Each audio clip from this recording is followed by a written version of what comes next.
Good morning.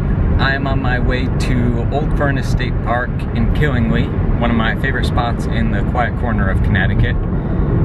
It's also sometimes known as Ross Cliffs, and it's got at least 3 miles of trails, 2 entrances, and a bunch of cool features. And so I find that whenever I bring people to hike there, I sort of create a real-life choose-your-own-adventure, whether they want to hike the park first or get the shortcut up to the cliffs. So I thought I would try and recreate that here in movie form, and hopefully you'll be able to watch and re-watch and take different paths through the park. So let's try it out. Would you rather start at the main entrance and get to see the most of the park before going up to the cliffs, maybe get some history and some knowledge about the trees, or would you like to take the shortcut and get the cliff view first?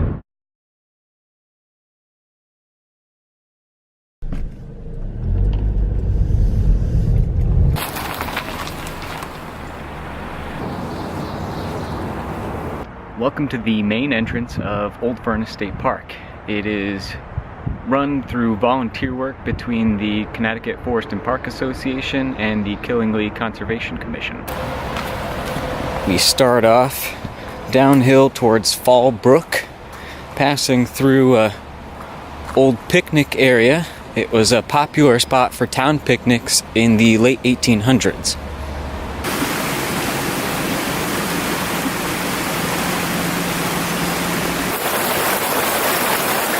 From here on the trail, I can either tell you a bit about the history of the park or some of the trees and other flora located here.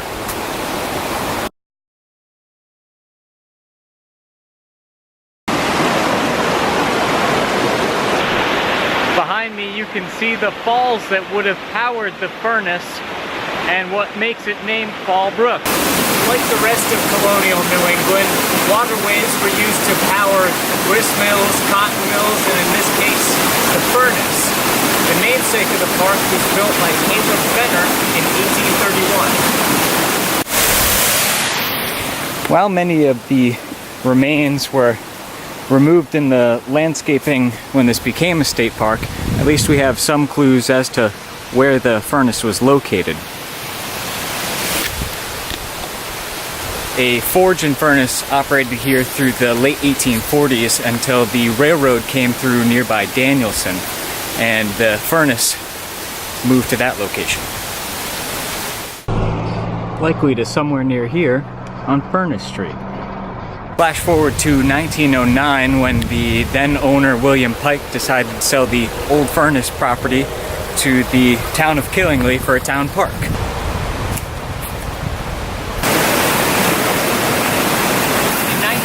The town of Killingly sold it to the state of Connecticut to become a state park. In 1964, with the addition of the Ross Camp area, we have the modern size of the park that we enjoy today.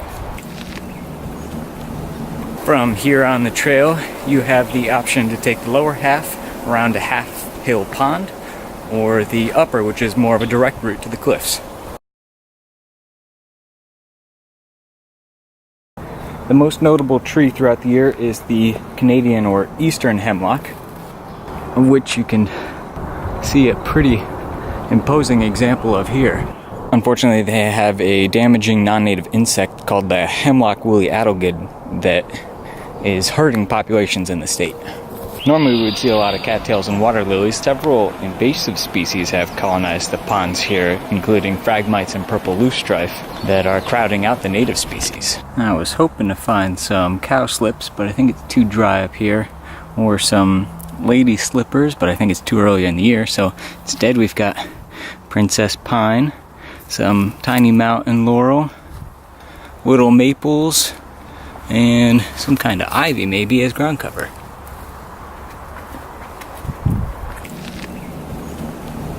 From here on the trail, you have the option to take the lower half around a half-hill pond, or the upper, which is more of a direct route to the cliffs.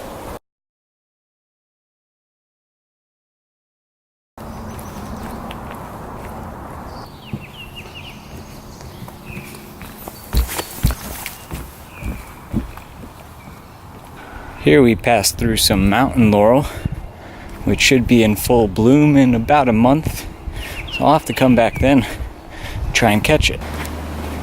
Here we come to the dam on the lower end of Half Hill Pond.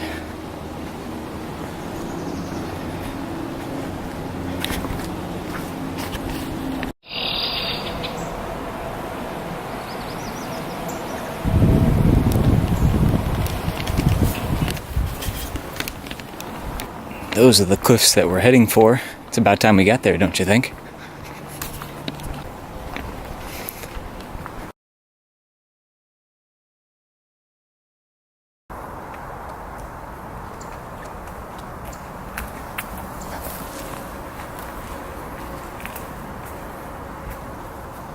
This section has a lot of trees that are missing the lower section of their bark, and people have taken the opportunity to carve into it. I guess you could consider them arborglyphs if you wanted a fancy word, and then you've got the lazy ones too. Here's a couple more.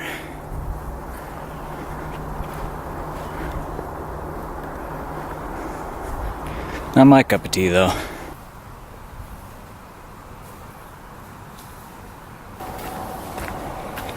And here are the cliffs.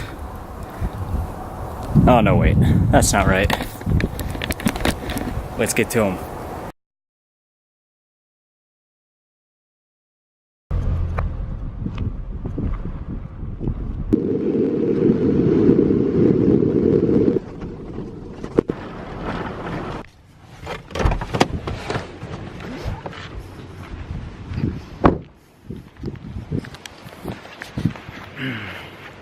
Welcome to the back entrance to Old Furnace State Park, and also the entrance to Ross Pond. This over here is Ross Pond, a popular fishing and boating spot. We could take this trail right behind this truck here and hike right up to the cliffs, but I thought to make it more interesting, you could have the option of either walking along the base of the cliffs or kayak across the pond.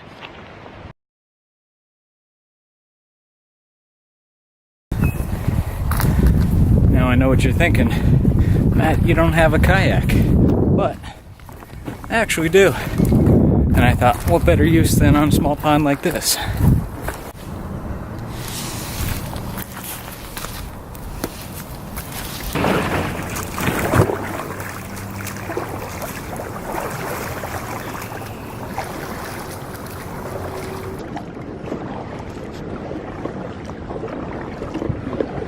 This is a man-made pond, as you'll see when we hit the other end.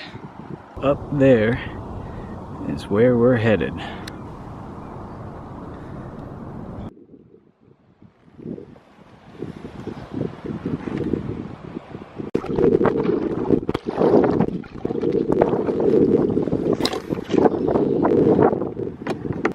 And we've landed. All right, stay. Onto the cliffs.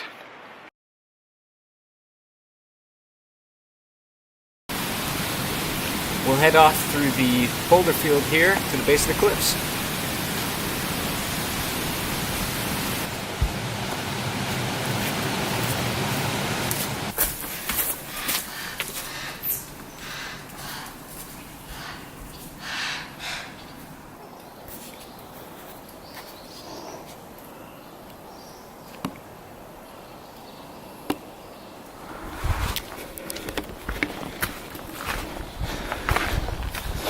The reason there's a trail along the cliffs here is so that rock climbers can get to the sections that they want.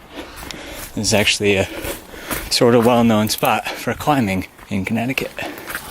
From here on the trail we can either take this gorge up to the cliffs or continue along the cliff base to the trail.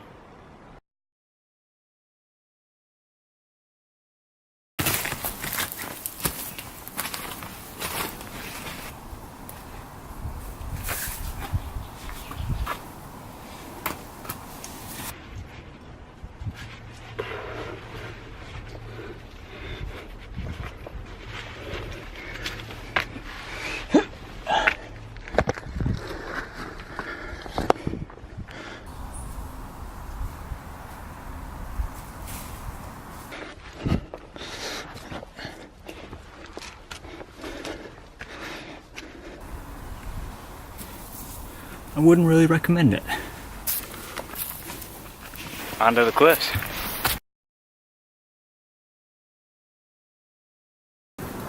This section behind me was featured on the cover of Rock and Ice magazine. Most of this area is just for trad climbing or top roping, but this face used to have bolts for sport climbing. Some people in the Connecticut climbing culture think that bolts are anathema, and so someone came and cut them out.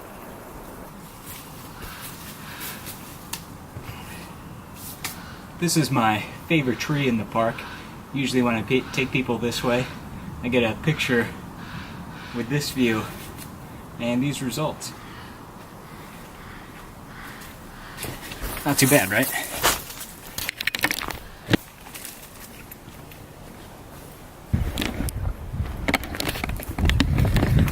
Alright, now on to the cliffs.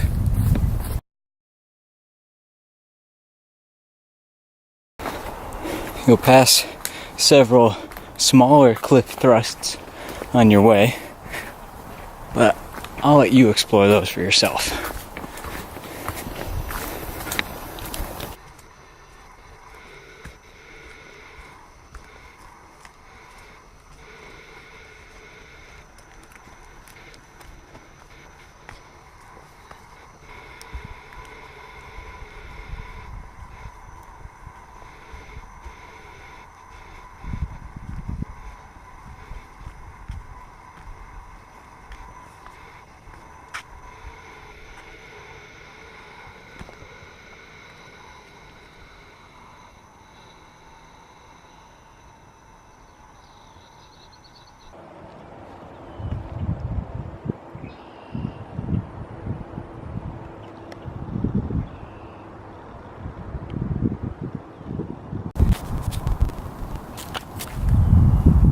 Here's the gem of the park with views of Killingly and just beyond that, Rhode Island.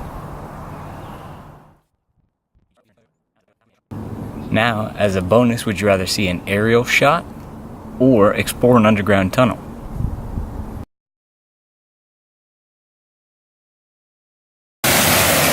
Here's the mouth of the tunnel.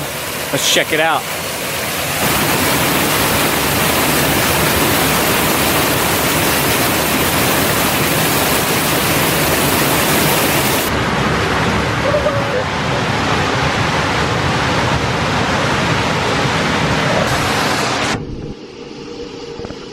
I've almost made it the whole way.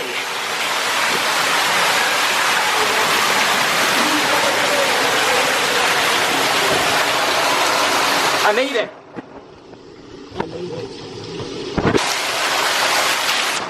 That is where I was. This is where I am.